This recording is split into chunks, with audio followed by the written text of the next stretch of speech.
సత్యవాక్యమును సరిగా విభజించుట.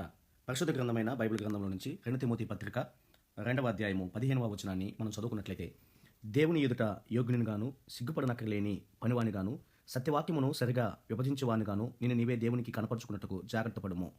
విభజించువానిగాను అన్నటువంటి ఆ మాట దగ్గర ఉపదేశించువానుగాను అనేటువంటి మాట తెలుగులో కనబడుతుంది. ఇంగ్లీష్లో డివైడింగ్ అనేటువంటి మాట కనబడుతుంది. ఇక్కడ సత్యవాక్యమును సరిగా విభజించుట అనగా పరిశుద్ధ గ్రంథమైన బైబిల్ గ్రంథంలో పితరుల యుగము, ధర్మశాస్త్ర యుగము, క్రైస్తవ యుగము అని 3 యుగాలు కనపడుతున్నాయి. ఇందులో ప్రత్యేకంగా పితరుల యుగము, ధర్మశాస్త్ర యుగము, క్రైస్తవ యుగాల్ని బైబిల్ గ్రంథము విభజించిందా అన్నది లేఖనాల నుంచి మనం ఆలోచన చేసినట్లయితే, ద్వితీయోపదేశకాండము 5వ అధ్యాయము 3వ వచనాన్ని మనం చదువుకున్నట్లయితే, మొదటి నుంచి మోషే ఇశ్రాయేలులందరినీ పిలిపించి ఇట్లా నేను ఇశ్రాయేలులారా, నేను మీ వినికిడిలో నేడు చెప్పుచున్న కట్టడలను విధులను విని వాటిని నేర్చుకుని వాటిని అనుసరించి నడువుడి. మన దేవుడైన యెహోవా హోరేబులో మనతో నిబంధన చేసెను. యెహోవా మన పితరులతో కాదు, నేడు ఇక్కడ సజీవులమై ఉన్న మనతో